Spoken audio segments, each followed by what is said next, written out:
Welcome to Spinning Back Clique, where each week here at MMA Junkie, we take a spin through the biggest stories in MMA. And on today's episode, let's discuss DDP. He hangs on to his UFC middleweight strap, defeating Sean Strickland for the second time in a title fight. Zhang Weili hangs on to her UFC strawweight strap, defeating Tatiana Suarez, handing her first L in the process. Dominick Cruz decides to hang him up. We'll talk about his legendary run. Hello, everyone. Gorgeous George here on the con. And look at the distinguished panel we have for you today. Goes from MMA Junkie Radio. He's out in Las Vegas, ready to bring it like he always does. Danny Segura. He also co-hosts, hosts Hablemos MMA. Recent guest, Aileen Perez, Coach Javier Mendez, Mike Bond, the MMA media titan out in Toronto, the host of The Bonfire. Recent guest, Alan Jovan, and Coach Saif Saud. Cold coffees on the ones and twos.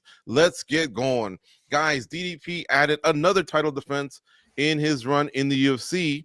The man has yet to taste defeat. Sean Strickland, his latest victim. The champ put it on him pretty good, including an ugly nose break that gushed blood throughout the championship rounds. Let's get a reaction. We go to the Great White North. Mike Bond, lead things off.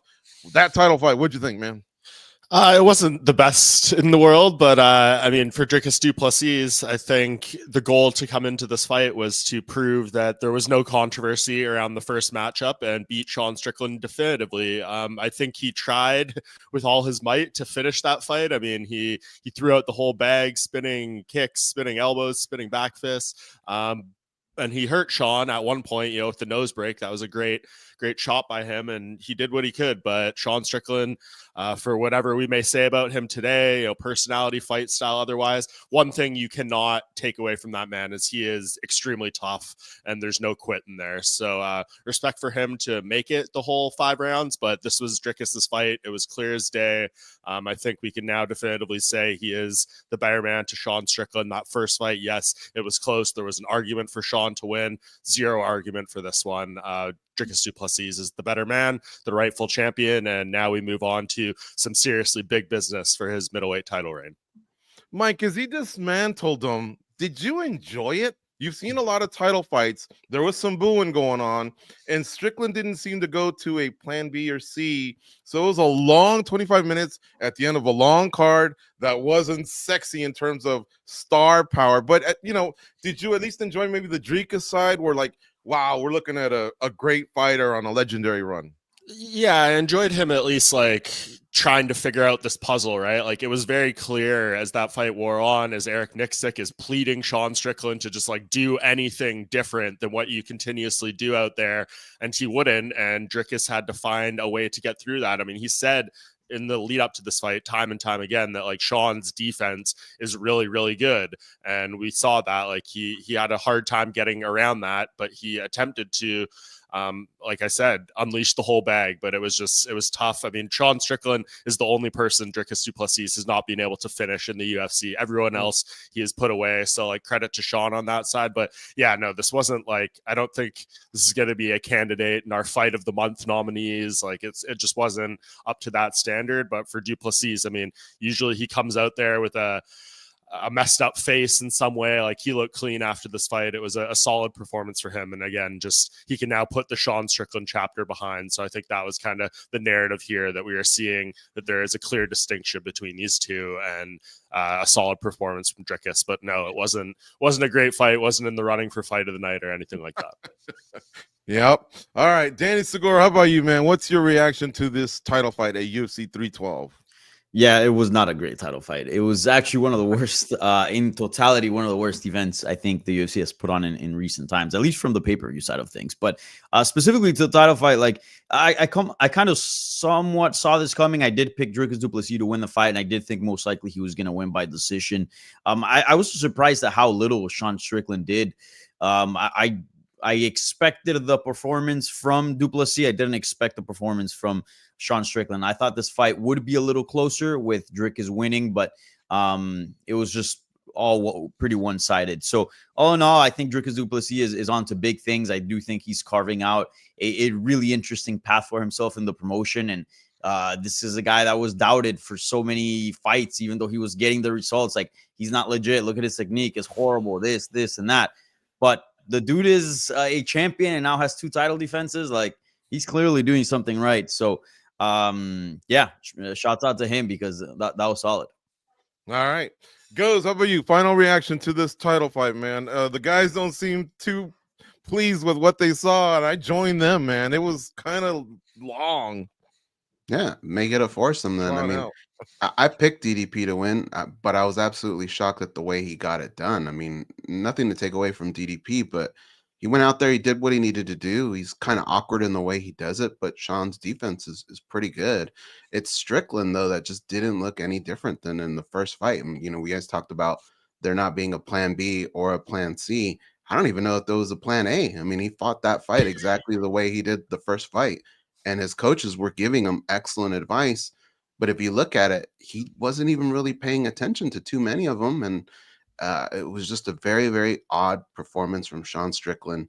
It had me scratching my head the whole night. But the fight itself, it wasn't too entertaining. And I think that maybe took away a little bit from just how special DDP has been and what he's been able to accomplish here early on in his career. Yeah, for sure. 312 will not be memorable. That's for sure. All right. How about DDP? Back to him, right? He hasn't lost in the UFC. He's like 21, 22-2 overall. He's got 2 title defenses, a lot of champions that he's gone through that are on his resume. Mike, I know it's too early. We're not even going to go there with the Anderson Silva, maybe even the Izzy comparisons, even though he has the win over Izzy. But then there's other guys that you can pull away from, right? Like your Weidmans, Rich Franklin's. Is that where DDP is in your eyes, or has he even surpassed Adesanya because of the head-to-head? No, definitely has not passed Adesanya in my mind. He needs a little more for that. But yeah, I think like that group that you mentioned, the Rich Franklins, the Chris Weidman, he's right there. And I'd probably put him like on the upper end of that, right about to break through into that next tier. Of course, if he beats Khamzat Chimaev, who we all expect to be the next challenger, I think that really pushes things over the limits. Then I think we can start maybe having the conversation a little bit more about Israel Adesanya, but he's still far from Anderson Silva. He needs, I think, to get to at least like 5, 6. He needs to pass Izzy for sure in title defenses, and then we can start having that conversation. But yeah, he's solid here, but the toughest part here is going to be the next one. And if he gets through that, I'd be very interested to revisit this conversation then. Goes, do you agree, or is it what have you done for me lately? Do you have DDP even, getting closer to those other 2? Nah, I think he's still got some work to do, but he's kind of in a good spot, almost like Bilal Muhammad, where you look at the trajectory and the guys that are available for him to beat.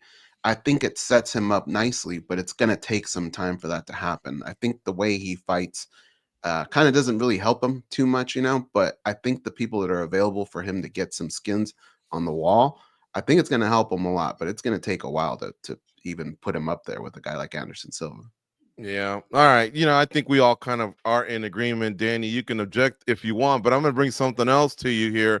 He did call out DDP, Alex Pereira. So he's kind of, I don't know if that it's in his head already where when a champion wins, they're already thinking about that second title rather than really, really like cementing their own division. Are you open to that? Are you warm to even him and Pereira talk? 100%. That is something that I'm interested in, and I'm very much interested in Dricus' approach, because he's not wanting, like a lot of these champions, as soon as they win their belt or get a title defense, to want to jump up and get a second belt. He wants to take care of business at 185, sort of clean out the division, and then go for Mr. Shama. I think that's the way to do it. I know this guy has been criticized a lot, but I think he's doing things extremely right at this point in time. And if he were to beat Khamzat Chimaev, I'd be pretty comfortable in putting him at number 3. I think right now it's pretty close with him and Chris Weidman, but keeping in mind that he finished Robert Whittaker. I know it's not a title defense, but he still finished a former champion in a very good point of his career, finished Adesanya, beat Strickland twice. He's really taken out all the 185 champions of recent years, except Alex Pereira. So if he were to do that at 205, if he just were to add those 2 victories, Alex Pereira and Khamzat Chimaev, and I know that's a big if, but if he were to do that, man, I think maybe we're even doing having a conversation about him surpassing Israel Adesanya. I don't know. Certainly, sort of his the crop of contenders that he's getting now is much tougher than probably the ones that Adesanya was getting at the beginning of his reign. But yeah, to sum up the question, I'm 100% interested in this fight. I think it makes all the sense in the world, just not now. Let him get past Chimaev, let Shama get past Ankalaev, 2 big ifs, and then if that happens, I think that fight could make a lot of sense. Danny, I'll stay with you. Hamza appears to be next. We've penciled him in. I think we've even written it in ink. What's next for Strickland, though, man? I know time off, but who would you like to pair him up with? He's only 33 going on 34. He loves the fight, and you know he's going to want to get that itch to at least start, I don't know about another title campaign, but just fighting. That's what the guy likes to do. Yeah, he has it tough because sure, he's marketable, but that line at 185 is long, and he's 0-2 against the champion, which that is a place you never want to be in a division. So I think guys like Hamza, Caio Borralho, you have Fluffy Hernandez, you have I'm forgetting why am I forgetting his name? Penn State. Oh, Nickel. You got a bunch of guys like coming up that are looking great. So yeah, I think you kind of put him on super fights. But here's the thing with Strickland. I know he's a star, but to be honest, I am not a fan at all of his style. He always claims like, oh, to the death and this and that. And his fights are usually kind of boring, to be honest. So it's not like a fallen champion like Adesanya where, maybe he's not prime, but like, man, there's some fun fights for him out there. So I don't know. This one's a tough one. Maybe the Adesanya rematch, but do we want to see that? Like, honestly, from like a entertainment point of view, maybe it's a big fight for a fight night or something like that, or a co-main event for a pay-per-view. But as far as the action itself, am I dying to see him fight? No, not really. So I don't know. That's a tough one. I don't have a clear pick here. I don't know if maybe the other guys can help me out. Let's go to him, Mike. How about you? I kind of like the Adesanya matchup. How about you? Yeah, I think that's a layup. That's the one staring us right in the face. Both of them coming off losses to, in main events, back-to-back weeks. It all kind of makes perfect sense here. Israel has, gone through a tour of making peace with all the guys who are kind of rivals throughout the past couple weeks. You don't see any photos of him and Sean Strickland, hanging out together. So I think there is still some tension there. If not Izzy, I think the other one that makes sense is Robert Whittaker. Sean Strickland is kind of taking shots at Rob. In our interview before the fight, he said he fought like a can when he faced Dricus. He's taken plenty of shots at him over the years. So I think those two fights are easy matchups with fellow former champions, all in that kind of 3-way trio there. So any of those fights you could put together and they'd make sense to me and could be like a sellable fight. All those guys out of the title picture for right now. The winner of that could be like one win away from being back into the conversation. So that makes plenty of sense to me. What about MVP? Is that too wild? Ooh. If he wants to stay at middleweight, but he seems like he's determined to go back to 170, even though I make the case his path to a title shot would be just as long at 185. So I like MVP at 185, but it seems like he doesn't want to be there. All right, Goes, you got another name, or do you like some of the ones you've heard? Danny just blew my mind right now with that. Yeah, but, I was even thinking Shara. I thought, I think Israel Adesanya makes a lot of sense. It's even business-wise, right? You're just kind of resurrecting somebody from the dead and putting them forward. But I think what Sean really needs to do, and I think it was Danny that brought it up, the style, he just needs to reinvent himself. He's got to work on something different because this is just not getting it done. He needs to add a different layer to his fights. Well, okay, how about if I'm a contrarian here and I say, guys, it did get him to the title, his style. I think he needs to tweak it. I don't know about reinvent it, or do you think the guys are so on to him that he really does need to reinvent it? Goes, I'll give you a chance to answer that. It's not enough to get stoppages. It's he's really not offering any wrestling, and we know he can do it. We've seen him do it. He just chooses not to. He chooses not to listen to his coaches. He's got to do something different because these guys know what's coming towards them every fight, and they're adapting to him, but he's not adapting to them. Do you guys know much about nose breaks? Could what happened to him be like what happened to Roy McDonald? Remember, he would always re-break his nose. It started with a nose break, and man, like that's something he needs to watch for sure because that was horrible. What was a nose break is pretty much there for life. Like the bones around your nose will never be the same, and it'll get just easier. It's kind of like a hernia. Like once you get a hernia and they fix that, like your abdominal wall is compromised, and it'll forever be compromised. And the more nose breaks that happen, we've seen entire careers change because of a nose break. So yeah, it is a very serious thing in terms of continuing to fight.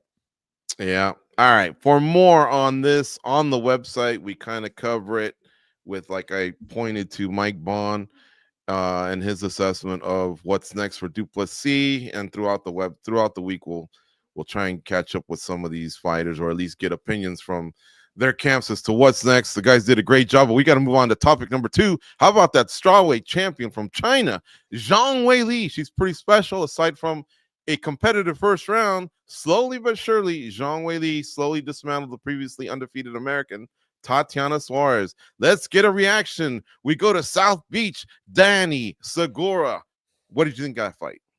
I was blown away. I was completely shocked at how good Zhang Weili looked. Now, she's looked this good before, but part of my analysis as to why I was picking Tatiana Suarez, one, she was undefeated and she's been looking great, but Weili didn't look great at all against Zhang Zhenan. It looked like she was something lacked. It looked like she wasn't the same. The pop wasn't there. And, you know, she is 35 years old, hasn't been too active in recent years. So I thought, look, this is a bad time to be fighting Suarez. But it looks like she turned back the clock. It looks like she's got a lot of prime left in her, at least for some super fights. And she really like sort of broke the ceiling on what I had was the ceiling for her career. Now I'm like savoring at potential fights against Shevchenko 125 and other stuff that I'm sure we'll get into. But yeah, she looked spectacular. It was a big surprise. And now I'm kind of kicking myself in the butt a little bit. And I think a lot of people are like, once it happened, you're like, yes, of course she would pull this off. But I guess prior to that, you know, it's pretty crazy to think that she was the underdog going into it. But obviously hindsight 2020, very similar to what happened to Merab Dvalishvili, you know, being the champion, being doubted, enter as an underdog against an undefeated contender and pulling off the upset. So shouts out to Zhang Weili. That was extremely good. Solid. All right. Mike, what did you think of that title fight? Was that one a little better than the main event?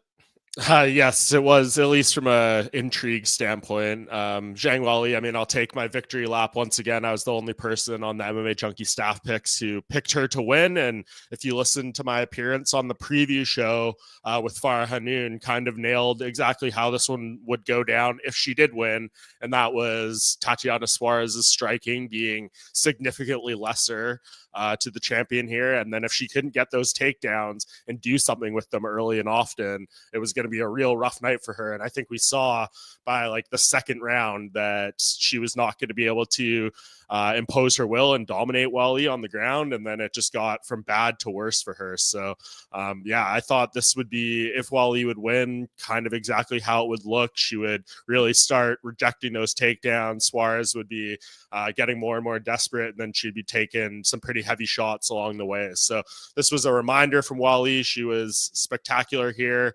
And yeah, I think she's set herself up to be, you know, in the conversation now for who is truly the strawweight GOAT. And it's a pretty intriguing trio there between her, Joanna Jędrzejczyk, and Rose Namajunas, given kind of the wins they have over each other. Yeah, that is a complicated discussion. We'll get to that in just a sec. Goes your reaction to that fight? Tatiana Suarez, undefeated, so many setbacks. This could have been a really great moment for her in her career, but Zhang Weili was not having it. And that was Zhang Weili. That was a 10 performance for her. And, you know, round one kind of wasn't going her way until the end, but she made her adjustments and she carried that momentum across the fight, man. I mean, she showed every facet of her game and her cardio was just top notch, right? Like Suarez is probably like the last person that maybe presents something different that could maybe trouble Zhang Weili, but it just didn't work. I mean, it did work early on, but then she just made all those adjustments and got away from it. If you look at Tatiana Suarez, I was one of the people that picked her. I really did think she was on a trajectory to be something special. And I think she still can eventually. But right now, I mean, Zhang Weili is just a destructive force. And the way she handled her, it just made you want to see her fight again. And I think this is a superstar here that we're watching. Guys, doesn't Zhang Weili look like China could just grab her and put her on the rugby team, the bobsled team? I mean, she just looks like a physical specimen out there. Yeah. And I've always said it's that athleticism and physicality that really is probably her strength. But maybe, am I discounting her MMA skills, Mike? Maybe a little bit. I mean, she's come a very, very long way. And look at how she's beaten, a lot of these fighters lately. She's shown a very solid mixed attack. So yeah, she's really good. She's come into her own, especially during the second title reign. It seems like the skills, the confidence, everything is just, gone up a notch here. And I'm sure this performance is only going to add to that even more. First takedown on Tatiana Suarez. I thought I even saw that stat. Yep, flash through. So she's doing it all, whatever it takes to win fights, beating them at their strengths or maximizing their weaknesses. I don't know, but all right. So we started to head down that road. Let's go down that road. What's her status, Danny, in the 150-pound weight class? Is she the GOAT now, or is she slowly approaching whoever you think is the GOAT? To be fair, Joanna, already retired, in the Hall of Fame, 5 title defenses, but 0-2 against Zhang Weili. Rose Namajunas, I think she gets talked about as well. 2-0 against the champ, but she didn't have as many title defenses. She only had 2 in her title reigns, we'll say. Your thoughts? I still have Joanna as the strawweight GOAT. And I have right now Zhang Weili at a second place. I know that Rose Namajunas, people are going to say, well, she beat both. But we're not talking about the best fighter. Again, and this is an argument that a lot of people get confused. If we're talking about the best fighter, yeah, probably Rose has the best case because she fought both and she beat both. But this is the greatest. See who's done more in the division, who's achieved more in terms of title defenses, accolades, records. And for now, that is Joanna Jędrzejczyk. I mean, just the fact that she wasn't able to lose the belt. I know a lot of people say like, oh, 2-time champion and this and that, and a lot of people take pride in that or brag about that in terms of stats. But that means you lost the belt, and you had to come back, which that's an achievement of its own. But that means you weren't able to stay at the top. Yeah, Joanna Jędrzejczyk might have been a 1-time champion, but she held the belt for years. So I still have her as a strawweight GOAT, but definitely Zhang Weili is within reach to take that away from her if she continue fighting and defending her belt. Do you agree? Yeah, and I don't think she needs to necessarily catch her. She's nipping right at her heels. I feel it's one of those arguments where it feels like nobody's wrong and nobody's right. But title defenses are a big thing, especially when we're talking about GOATs of divisions. I think she's right there, though. I really think she's going to catch her, maybe even with the next fight.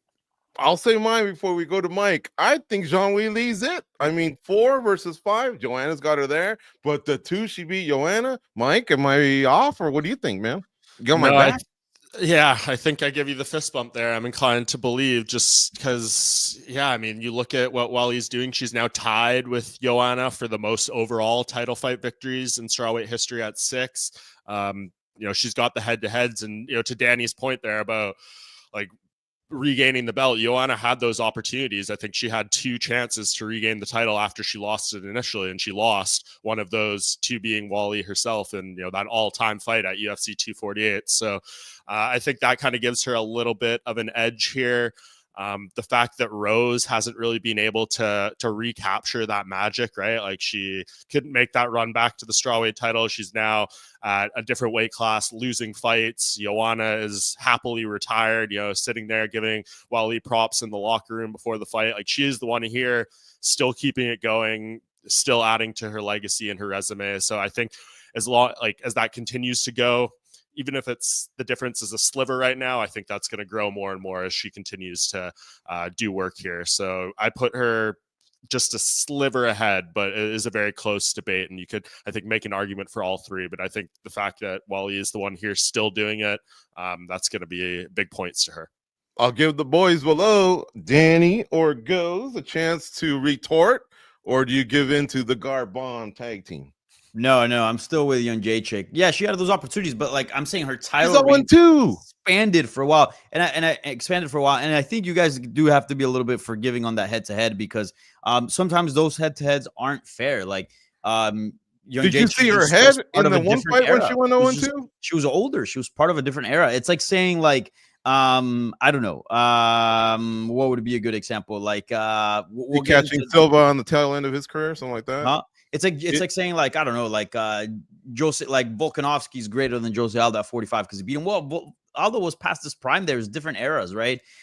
He's managed to extend that prime, but I think we do have to be a little bit forgiving on those head-to-heads, unless it's like two people from the same era, like a Robert Whittaker and Israel Adesanya, where it was like, all right, let's see who's best. Both guys are in their prime. There was a change in guard in that, so I am a little bit forgiving on those defeats. But again, I don't think you're crazy to pick Weili. I do think this is a very close argument, and I'm okay with agreeing to disagree here. All right, chat, if you don't mind, tell us, who do you think is the greatest strawweight of all time? Is it Joanna Jędrzejczyk? Is it Rose Namajunas? Is it Zhang Weili? Some kind compliments coming in from the chat. They're really all about the panel today, so shout out to you guys. Masters of the Universe says this is a great panel. Quay Stefan saying the same thing. Wonderful panel. So thank you guys for the kind comments. If you would leave a like, click the like button here. That definitely helps the show grow. It helps this episode grow right before your eyes right now, because that's how YouTube works. The algorithm, it means something good's happening here. So like, subscribe. We'd really, really dig it. And real quick, guys, because we have to move on. Is she the best pound for pound female fighter right now? That got flashed on the screen by a few people on Saturday night. Chris Cyborg hasn't retired. Valentina Shevchenko hasn't retired. Nunes has. I think we could put her off to the side. But did Zhang Weili maybe eclipse those two? Goes? I don't think so. I think it's still Chris Cyborg. What Chris Cyborg has done is absolutely phenomenal. She's hard to mess with, but I do feel like Weili has jumped a few other people. So I get why people are saying it. All right, Mike. I think it's probably Valentina, just because I think she has the best track record currently of success against the highest level of opponent. She has fought at 135 and had a lot of success there too. So true. I think she's got to be the one, just given her resume currently. Danny? Yeah, I think it's got to be between Valentina and Weili. Tough one, but I think I'm going to go with Valentina. No Chris Cyborg? No, I mean, Chris Cyborg is obviously a legend of the game. I think legacy-wise, she might be the greatest still, like, female fighter active. But in terms of pound for pound, is who's the best right now? And I do think she's a bit past her prime. I do think, even though she's maintained a very good level, her better days are behind. Yeah, that's a tough one, though. I mean, she's coming off the win against Pacheco, who was a 2-division champion in PFL too. So, like, that's as good of a win as any of these other women we're talking about have had recently too. So, I think she's there. It's close, though. Yeah, it's a tough one. Mike, what do we do with Tatiana Suarez? What would you suggest next for her? She's only had one loss, and it's arguably to the greatest strawweight ever. She looked pretty demoralized, and she also looked exposed. I hope that doesn't sound too harsh. But she really, once the wrestling wasn't working, you know what I'm saying? Like, it really didn't look good for her the rest of the fight. Yeah, the plan B, both in terms of game plan and just something you can rely on skill set wise, was not there for her. I know, like, you see the crazy people out there being like fraud checked. I mean, you can't get fraud checked by the champion of the world, arguably one of the best pound for pounds in a title fight. She just wasn't good enough and didn't have a deep enough skill set for that. So it's tough for her. I mean, so many questions, like, about the health and stuff. Even if she wasn't healthy, there's no way she was going to pull out of this one, right? Like, this is the opportunity. You got to show up and fight the fight this time. So you just wonder where she at with all that kind of stuff. This is one that's going to really, I guess, kind of damage the ego a little bit, taking your first loss in this manner, and just seeing how big the levels were there. So the upside for her is she's had a lot of time off, a lot of inactivity. That means there's a lot of fresh opponents for her. So this weight class is not deep by any stretch of the world. She can go in there and win a couple fights and she'll be right back to it. But it's going to take a lot to get the people actually interested in this fight again, and to think, she would win a rematch and show evolution and stuff. So she is in a tough spot here, but not one that's impossible to dig herself out of. Chris Goes Wild says Chris Weidman beat Anderson Silva twice, but he's not the greater middleweight in the grand scheme. Excuse me. Andrew Nance, any relation to Jim Nance, says it's Thug Rose. Brian John says it's Zhang Weili. Andrew Nance says USA, so I imagine he means Rose. Nancy L says Rose as well. We're kind of forgetting about Rose here, I guess. Crazy Pato says it's fair to say Manon is next, but see, Manon's a flyweight. She's probably next for Shevchenko, we would agree there, but not for Zhang Weili. And then Masters of the Universe says he still gives the edge to Joanna at the moment, but the way Zhang Weili's going, things could very easily change. All right, Mackenzie Dern versus Suarez is being suggested. Verna versus Jan. The loser of that fight, Joseph Boza says, pair her up with Tatiana Suarez. All right, let's see here. Let's move on to the next topic. Dominick Cruz, guys. So we all wanted Cruz versus Jose Aldo. Didn't get it at that Seattle fight night. And then we said, oh, Cejudo's fighting? Well, then let's rematch Cejudo versus Cruz. Didn't get it. Guess what? We're not even getting Rob Font versus Cruz. Dominick Cruz has officially hung them up. He had a serious injury come up in his training camp. And at 39 years of age, he knows it's a long road to recovery. So he says he's done. Let's get a reaction from Goes. Your assessment of Dominick Cruz, his career. I mean, I think it's the right call, right, to retire. But what are your thoughts here on the Dominator? Definitely the right call. Look, if the body isn't reacting, there's not much you can do. In the cage, the guy was amazing. He had a style that was so hard to replicate. You know, you hear stories of people bringing in other fighters and just trying to get anything remotely close to his movement. Dominic did fantastic things over different generations of fighters, and what he did in the cage was pretty damn amazing. But just as important was kind of like the bridge and the blueprint that he made for other fighters, having a career post-fighting and doing the broadcasting as well. The guy just kind of hit all the marks in the sport, and I think he should be really, really proud of what he accomplished. Mm-hmm. Danny, your thoughts on the Dominator's career? I tend to include the 2 title defenses at the WEC along with the 3 at the UFC. I feel like he's a guy with 5 bantamweight title defenses, which distinguishes him a little bit from TJ Dillashaw and, you know, all the others. I think Aljo also reached 3 title defenses. Yeah. The interesting thing between WC and Strikeforce, like in terms of them getting absorbed by the UFC, is that there were already existing weight classes for, except for the women's, obviously, but there was already existing weight classes for the men. So that conversion, you know, it's kind of tough to make. But you make a great point. From WC to UFC, all they did was add those new weight classes. So yeah, it was like he was fighting already UFC level opposition. The people in the WC in the lower weight classes that didn't exist in the UFC were the world's best. I think he's the GOAT at 135 pounds, and I'm glad to see him walk away, because man, you hear that post, like 2 shoulder dislocations in 8 months, and not only that, but everything that he's been through before that. He's got a career going as an analyst. Like this sport is very, very dangerous. Like beating or losing to Rob Font wasn't gonna really add or take away much to his legacy. Point. So yeah, man, health is everything. So yeah, I'm glad that he called it quits, and you know, it sucks that we didn't get a farewell fight, but you know, that's how the sport goes. So all the best to the Dominator, and truly the 135 GOAT in my opinion. Mike, you were at the International Fight Week UFC Fan Expo. I'm sure you observed Mark Coleman and Don Fry. A lot of these guys are beaten up.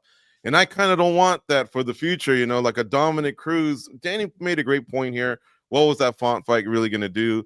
Do you agree, man? I think he pulled the plug at the right moment in that regard.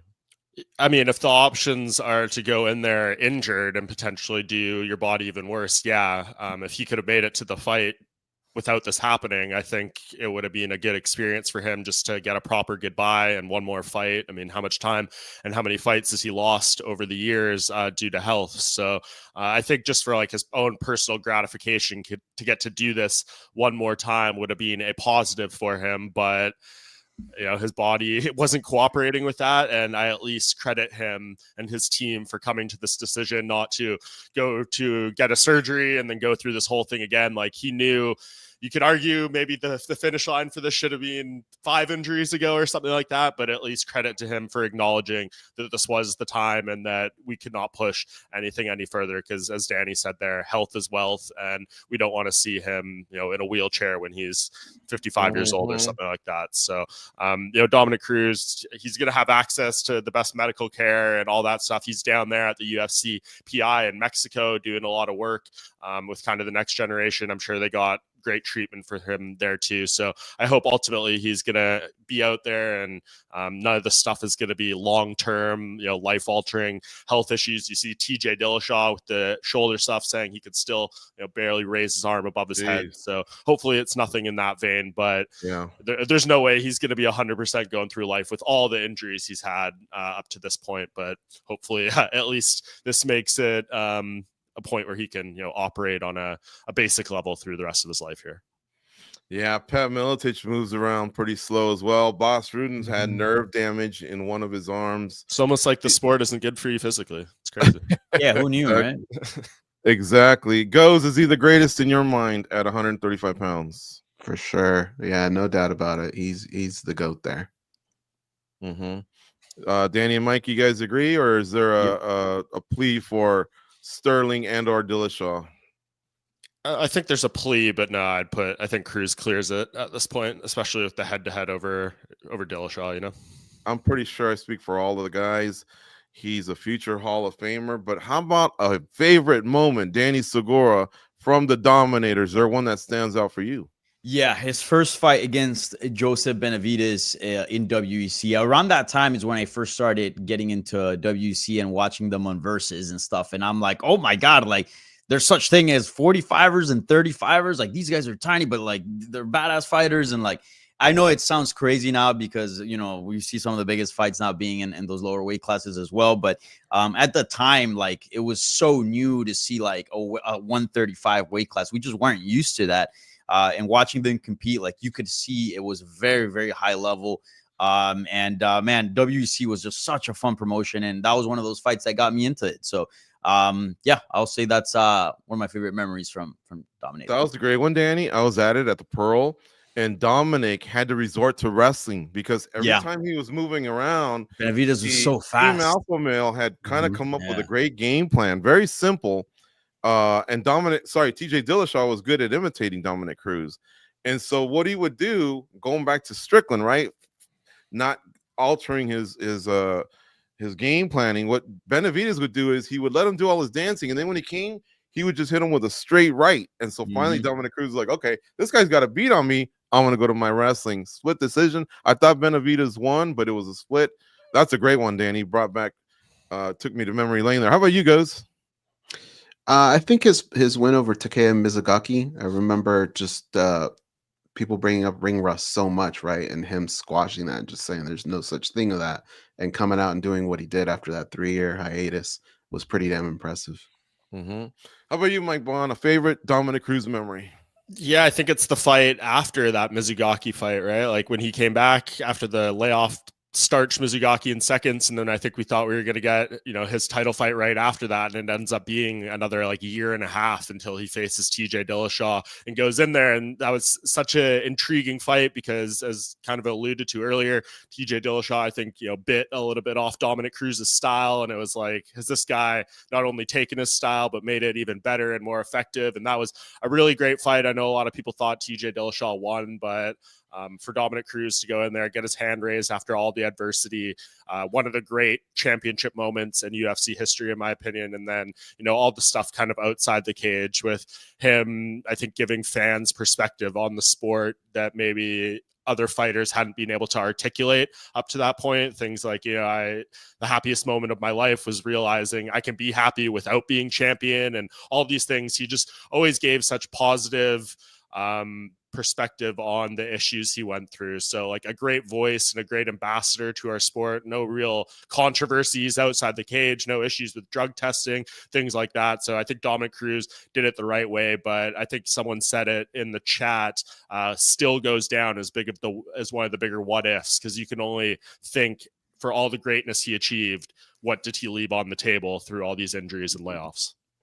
For sure. I guess for me, it's the rivalry against Team Alpha Male. I mean, he sent a lot of those guys packing. They even butted heads on a season of The Ultimate Fighter. That was pretty cool. So them just building up that rivalry. And a nice shout out to him. He did what some champions or big names choose not to do, and that's he gave someone a chance. So he's on top. to pull them up, right? Casey Kenny at the time, and we haven't seen Casey Kenny in a long time, but he didn't need to fight someone like a Casey Kenny. Dustin Poirier didn't need to fight someone like a BSD, but they did, right? They gave those guys a chance, sent those guys packing. Sometimes the other guy gets over on you, like Nasruddin Mimavov. But I think all the great champions at some point need to realize you got a hand up when you were on the rise. Do that at least once, and he did it, and he won. But yeah, great career for Dominick Cruz for sure. He's going to the Hall of Fame, so we congratulate him on that. Time to hit some of the other news that happened since we reconvened here. We last reconvened here on SBC. One big one that's out there is the UFC's antitrust settlement, right? It finally got its last approval. $375 million going to a group of fighters that competed from 2010 through 2017. A U.S. District Court judge, Richard Bulwer, who apparently might have gone to school with the Fertittas or Dana White. I don't know. That's what Dana White has alluded to, and maybe that's why there was a delay. Remember, $335 million was going to be the original agreement. Judge Bulwer said, no, it's got to be a little bit more. So it's not just 40 million, guys, because what they did was they separated the two cases. And so there's still going to be another case out there. It's titled under Johnson for Cajun Johnson, and it'll be with some other fighters. So that will continue. But this one's been settled after 11 years. Names like Kyle Kingsbury, Kung Lee, Nate Quarry, these guys were all about it, right? And they argued that the UFC crafted monopoly power over the MMA fighter market using restrictive contracts and limiting their competition and coercive conduct. And again, this was from 2010 through 2017. If you competed, you get a piece of this pie. Let's go to the guys for a reaction. Danny Segura, lead things off, man. I think this is a big relief for many. Yeah, I know that it's received some criticism from the fans and media, like, oh, they shouldn't have settled, they could have gone for more, this and that. But we're also talking about guys that, this is their livelihood. John Nash reported that at least some of them are getting 32% of what they made, the entire career throughout that period. That's a good chunk of money. And we're talking about guys that put their bodies through the line, guys that are not set for they're still working regular jobs.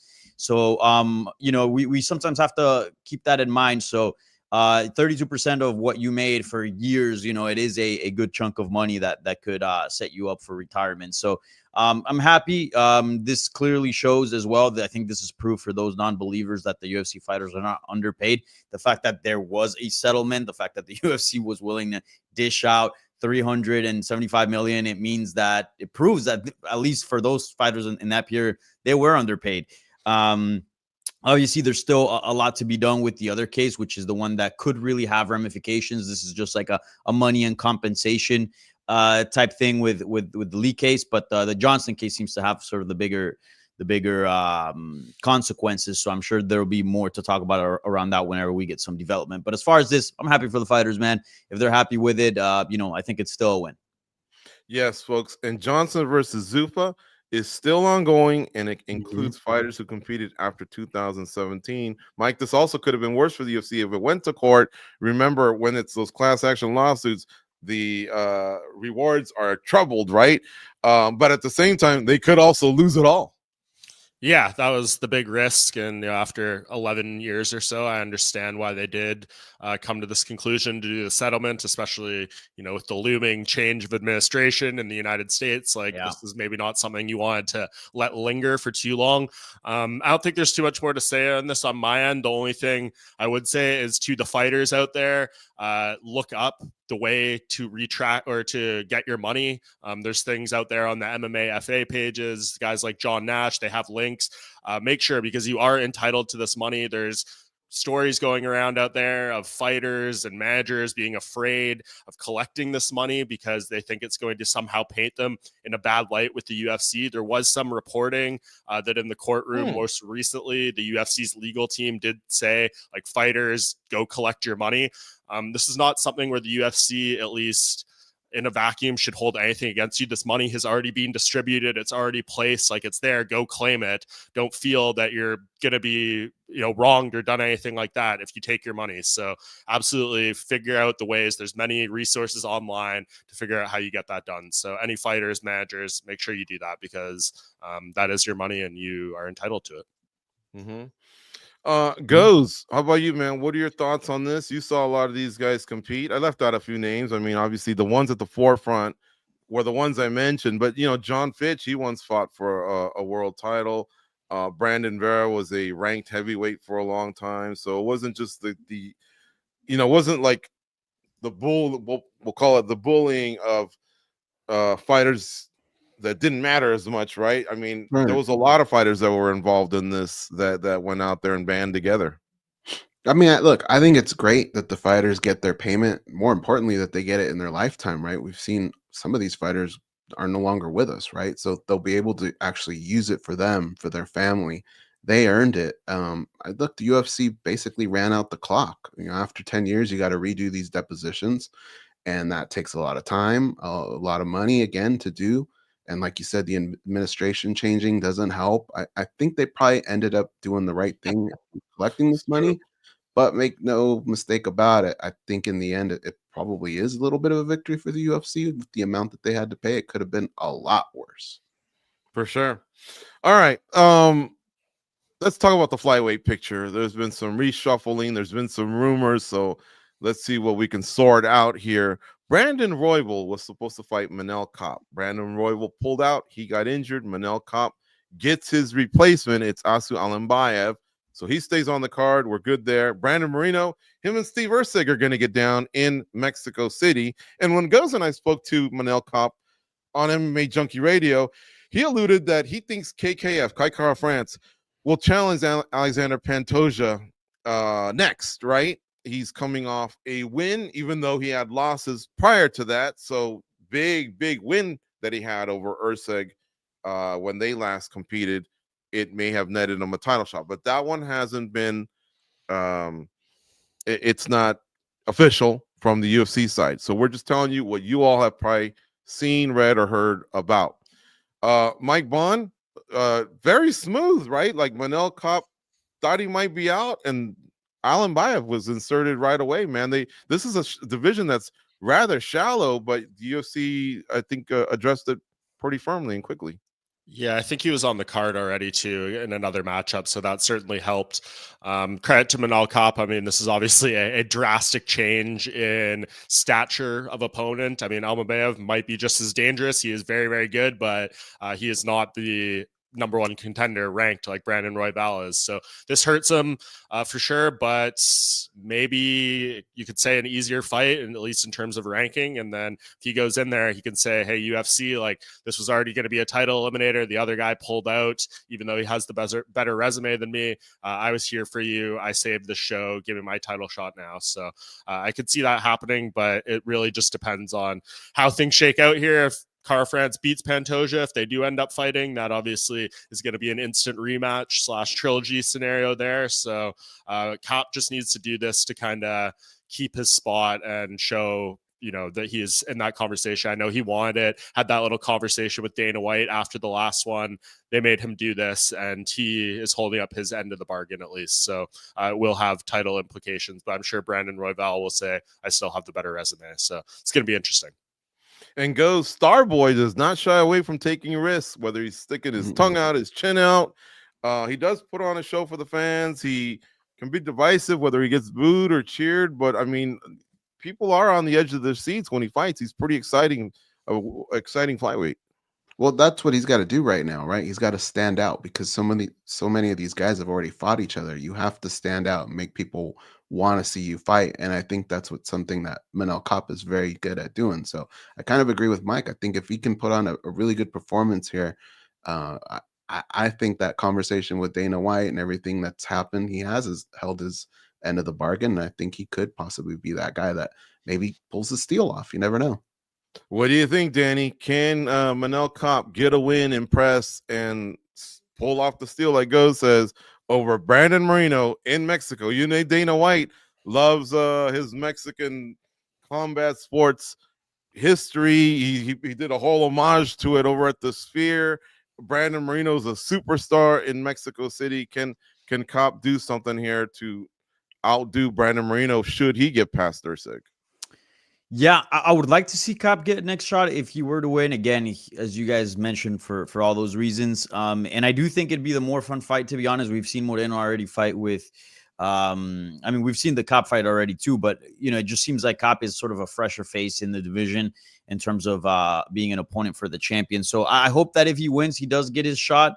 He deserves it, but I wouldn't be surprised if Brandon Moreno is able to sneak in there. If he gets a solid win over Steve Usyk, main event in Mexico.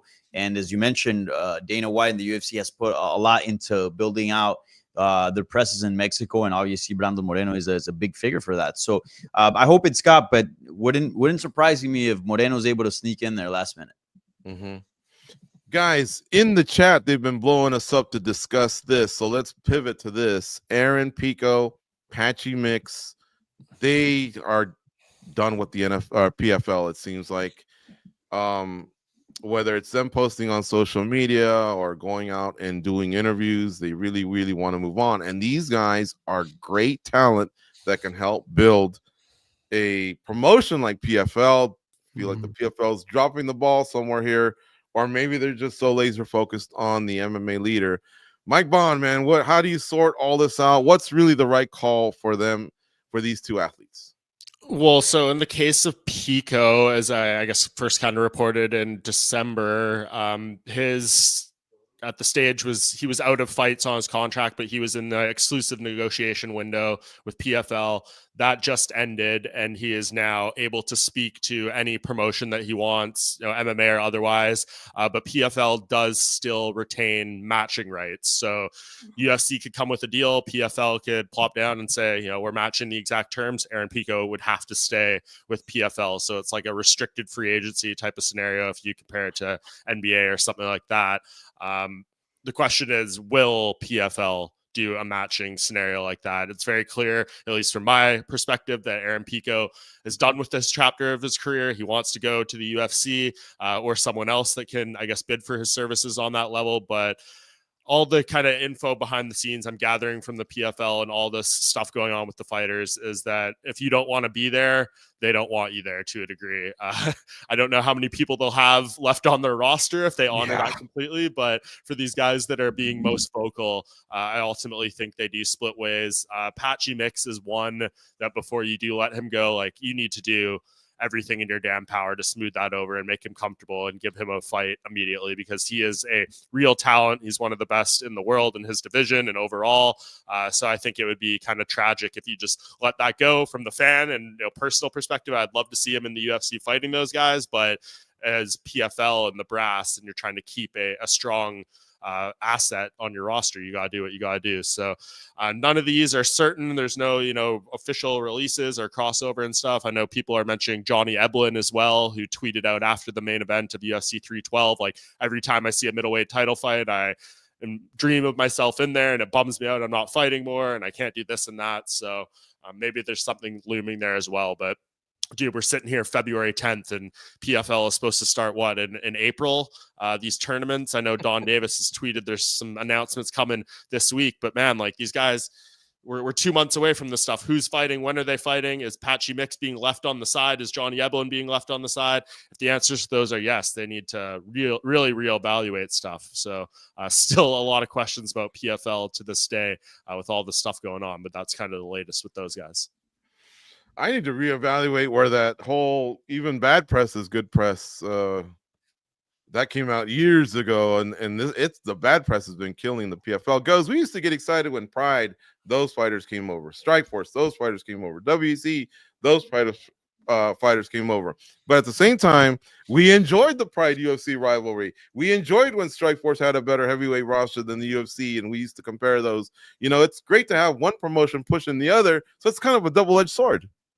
Well, yeah, especially when you consider negotiations and money, right? Like you kind of wonder, okay, these are divisions where the UFC are very strong. When these guys come over, it's not necessarily that the UFC needs them, right? So you have to ask yourself, well, what kind of contract is the UFC even going to offer them if they have nowhere else to go? I don't think they're going to get the best contract. So I think the best case is for the PFL to just have some sort of communication. I think that's what fighters want at the end of the day is communication, get something done. But like Mike said, Patchy Mix is one of the best in the world. Aaron Pico, he's got a lot of potential. I mean, I think they could help the UFC, but I don't know that the UFC needs them and they're going to offer them all kinds of money either. PFL could possibly have the best heavyweight, middleweight, and bantamweight in the world, and yet we'll never know. Danny, I'm sorry we have to move on here, but is there any other news story you want to discuss? Unless you really have a strong point you want to deliver here on Mix and Pico or anything happening there, but any other news story from the week that you want to touch on? No, I think that pretty sums it up. Just excited that the UFC made official its return to Miami. Miami, I've always thought was a place that they should visit regularly, and finally we're getting some continuity here. And yeah, I'm excited to cover an event in my backyard. All right, how about you, Mike Bond?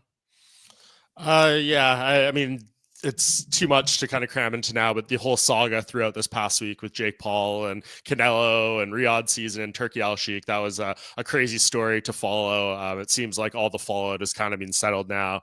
Canelo is going to do this 4-fight deal over there, and Jake Paul is going to have to figure out another opponent. But yeah, we were seemingly this close to getting Jake Paul versus Canelo on Netflix, which would have been a crazy event to kind of comprehend, knowing how far Jake Paul has come and saying that he was going to get this fight eventually, but it is for naught, at least for now.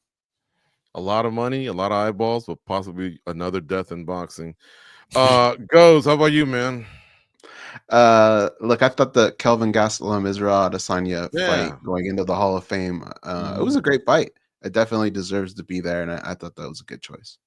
Mine would just be Alex Fajeda. Man, you are an incredible person to be flying all over the world, cornering people, doing seminars, taking fights on late notice, taking fights when you're injured. You got this mad Russian coming after you who's very good at what one of your holes in your game, and it's in less than a month, and yet you're out there supporting your boy. That's incredible. My hat's off to you. A lot of fighters said they wouldn't even be close to getting on a plane when a title fight is less than 30 days away. But anyways, we move on. We obviously turn the page always on Monday and Tuesday. We go from a pay-per-view, in this case, to a fight night. It's UFC Fight Night 251 with Jared Cannonier versus Gregory Rodriguez. What does this mean, guys, at 185? Mike, back to you.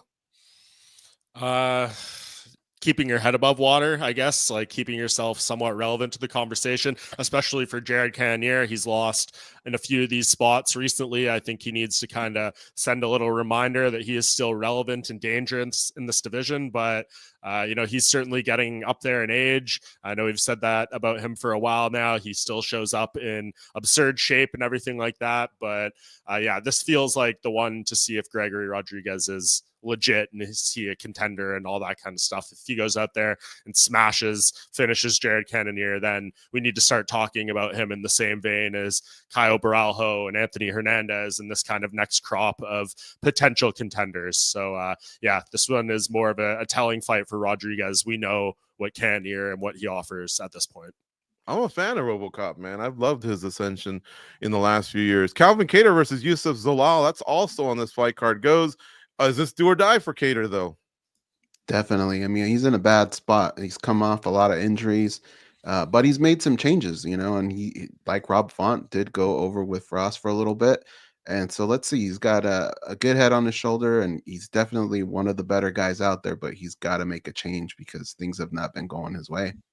Yeah, nice hands the young man's got, but things haven't been going his way when he's fought some of the top athletes at featherweight. Danny, how about Yusuf Zalal, man? Is this a coming out party hit for him? Possibly. He's got great energy, charisma. What do you think, man? Can this be the fight that kind of puts him over? Yeah, it seems that's the storyline for both the main and co-main event, right? Like two guys that are promising against veterans that have been in the title picture and are kind of on a downfall. So yeah, I mean, if these guys are the next big thing in their respective weight classes, they have to get victories here. So yeah, that's very much what's at stake here for both fights. What's another highlight for the fans to keep an eye on from this card, Mike Bond? Ooh, I mean, there's it's pretty thin once again. I'm intrigued by the debut of Elijah Smith, Contender Series winner recently. Has this unique element to being, second generation UFC fighter. His father was Gilbert Smith. He fought in the UFC once or twice. That was a big storyline around Contender Series. So curious to see what this guy's capable of. He seems to have a good head on his shoulders. I interviewed him right after he got that contract. So curious to see what this guy can do. And this is, something that we've talked about for years and years, right? Like what happens when this first group of UFC fighters has children who get old enough to become UFC fighters themselves. This is a prime example of that. How about you guys? Bonfim and Williams. It will be chaos in many ways. For sure. Danny Segura? Rafael Esteban versus Jesus Aguilar. We talk about flyweight needing names. I think the winner here could potentially start knocking on the door of a not of a title shot, but certainly becoming a name in the division. Esteban beat Charles Johnson, is undefeated.